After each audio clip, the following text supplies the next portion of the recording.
In previous lecture, I have explained structures in C++. We have seen that how can we declare a structure, how can we access the structure's members through its variable.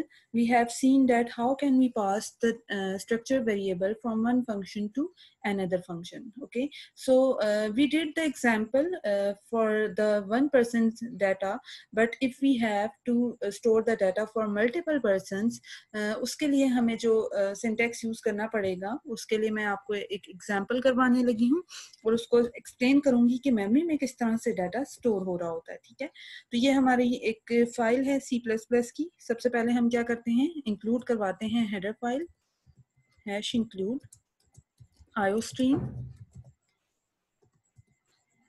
using namespace std. Okay, उसके बाद हमारा structure आ जाता है. क्या हमारे पास syntax था, keyword होता है स्ट्रक्ट का, पर्सन हमने नेम रखा था अपने स्ट्रक्चर का. उसके बाद हमने कहा था टर्मिनेटर आता है मस्ट. ठीक है, देन हमने क्या किया था जी, कैरेक्टर अरे ले ली थी नेम के लिए 20 साइज की. उसके बाद हम क्या करते हैं जी, इंट एज वेरिएबल ले लेते हैं. देन हमने फ्लोट वेरिएबल लेना है सैलरी का. ठीक है, तो ये 3 मेंबर्स थे. इसके अलावा भी आप रख सकते हैं जितनी आपको नीड है अपने जो प्रॉब्लम है उसके अकॉर्डिंग. ठीक है, उसके बाद हमने कहा था कि हम स्ट्रक्चर का वेरिएबल यहाँ पे भी डिक्लेयर कर सकते हैं और हम मेन में भी डिक्लेयर कर सकते हैं या हम किसी और यूजर डिफाइंड फंक्शन में भी डिक्लेयर कर सकते हैं. ठीक है, तो हम यूजुअली क्या करेंगे, मेन में ही डिक्लेयर कर लेंगे. ओके, देन हमने डिस्प्ले का एक फंक्शन बनाया था, हम बना लेते हैं और उसमें हमने आर्गुमेंट पास किया था स्ट्रक्चर का. किस तरह से करते हैं, जैसे हम यूजुअली सिंपल जो फंक्शंस होते हैं उसमें आर्गुमेंट्स पास करते हैं, तो हम यहाँ पे डाटा टाइप मेंशन करते हैं. तो हमने स्ट्रक्चर टाइप का जो है वेरिएबल पास करना होगा, तो उसके लिए हमने स्ट्रक्चर का नेम मेंशन कर दिया. देन हमारा मेन का फंक्शन आ जाता है. ओके, और उसके बाद हमारा डिस्प्ले का फंक्शन आ जाता है. ओके, अच्छा, अब हमने यूजर से जब डाटा लेना है, तो फॉर एग्जांपल मैं कहती हूँ मेरे पास 3 पर्सन्स का डाटा है. तो जब हम इसका वेरिएबल डिक्लेयर करते हैं, हम क्या करेंगे, p के नेम से अगर हम ले रहे हैं तो हम इसकी क्या ले लेंगे, एरे ले लेंगे. ठीक है, अब होगा ये कि P0 पे जो डाटा स्टोर हो रहा होगा वो पर्सन 1 का होगा, P1 पे जो डाटा स्टोर होगा वो पर्सन 2 का होगा, एंड P2 पे जो डाटा स्टोर होगा वो हमारे पास पर्सन 3 का हो जाएगा. ठीक है, सेम उसी तरह से हम स्टेटमेंट्स प्रिंट करवा देते हैं कि एंटर डाटा. ओके, 3 पर्सन्स का. उसके बाद हमें पता है कि जब भी हमने अरे को यूज करना है तो हम लूप्स यूज करते हैं. ओके, सो हमें क्या करना पड़ेगा, डाटा एंट्री के लिए यहाँ पे लूप यूज करना पड़ेगा. मैं यहाँ पे लूप लगाती हूँ for int I is equal to 0, I less than 3, I plus plus. Okay okay, यहाँ पे हम स्टेटमेंट प्रिंट कर देते हैं सी आउट, एंडल यूज कर लेते हैं पहले, enter data for person.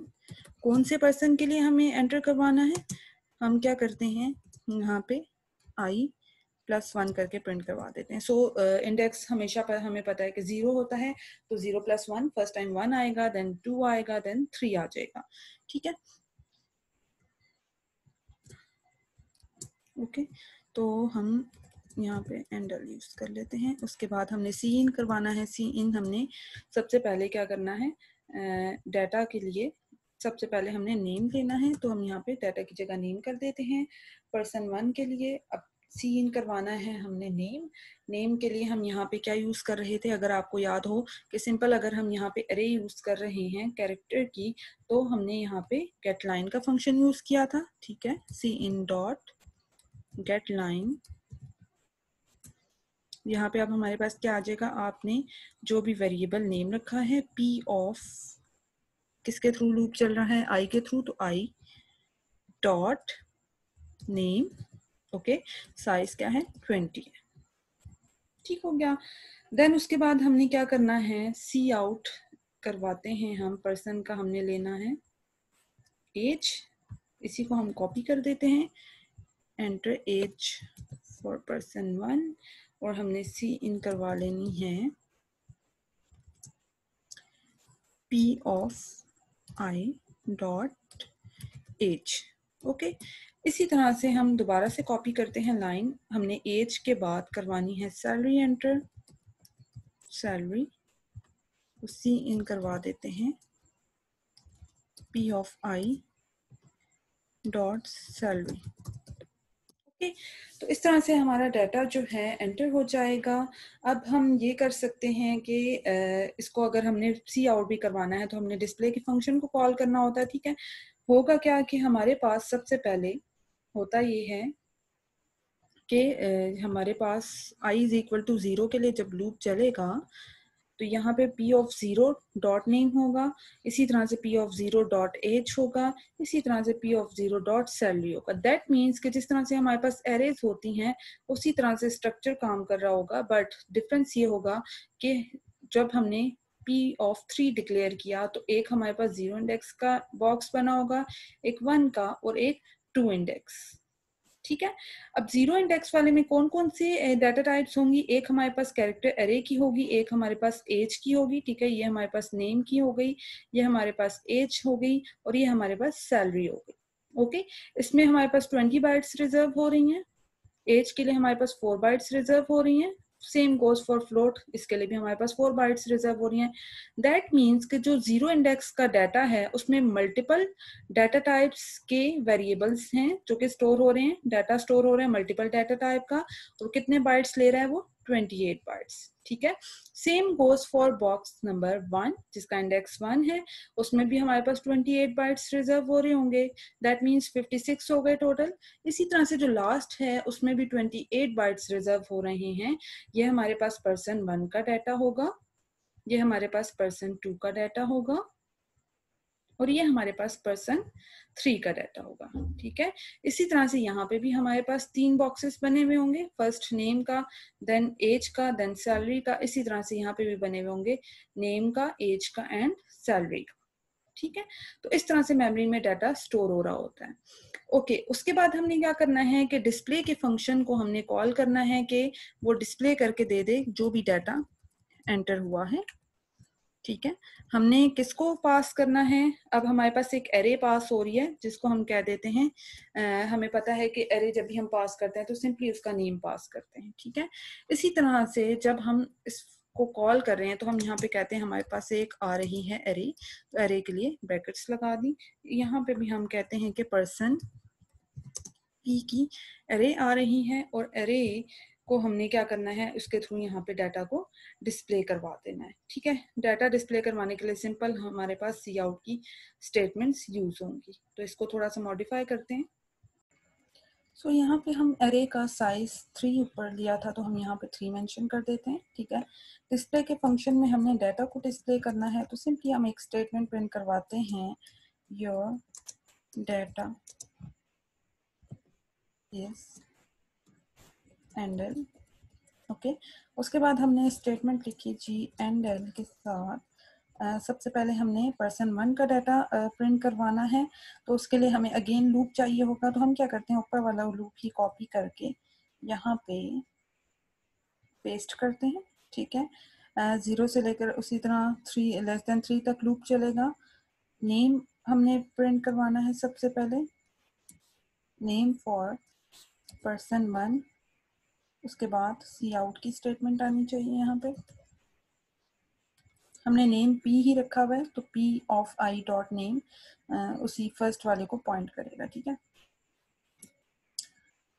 Same goes for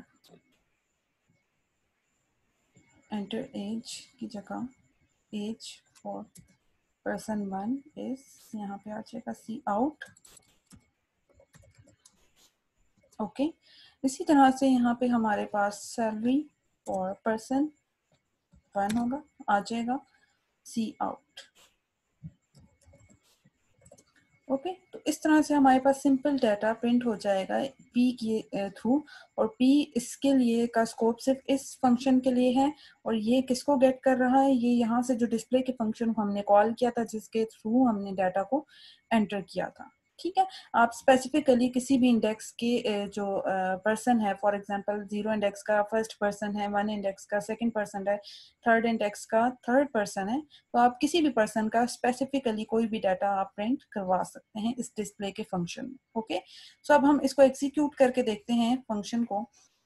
और यहाँ पे get मैंने यूज किया था जो है स्ट्रिंग की इनपुट लेने के लिए। पहले मैंने कैरेक्टर एरे ली हुई थी, उसकी जगह मैंने चेंज करके स्ट्रिंग कर दिया है, ठीक है। और यहाँ पे हमारे पास सी स्ट्रिंग लाइब्रेरी ऐड हो रही है, इंक्लूड हो रही है, जिसके थ्रू हमने सिंपली क्या किया है, जो है नेम में इनपुट ले लिए सी इन के थ्रू। ओके, इसको एग्जीक्यूट करके देखते हैं। Okay, name for person 1 enter किया, एज एंटर की, सैलरी एंटर की, ठीक है। इसी तरह पर्सन 2 के लिए जो है हम एंटर करते हैं नेम, कुछ भी, एज एंटर की, सैलरी एंटर की, एनीथिंग। ओके, नेम हम करते हैं,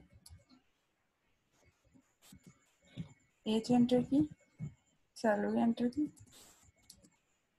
ओके, अब देखें डाटा जो हमने एंटर किया था, जैसे ही मैंने एंटर प्रेस किया डिस्प्ले का फंक्शन कॉल हुआ था, उसके बाद हमारे पास वही डाटा आ गया जो कि अभी मैंने ऊपर एंटर किया था, ठीक है। तो ये हमारे पास सिंपल सी एग्जांपल थी जिसमें हमने ये देखा कि किस तरह से हम मल्टीपल जो पर्सन्स हैं या मल्टीपल जो है ऑब्जेक्ट्स का डाटा इसमें स्टोर कर सकते हैं स्ट्रक्चर के सेम जो हमारे पास मेंबर्स हैं उनमें, ठीक है। तो उसके लिए हमें क्या करना पड़ता है, एरे डिक्लेयर करनी पड़ती है।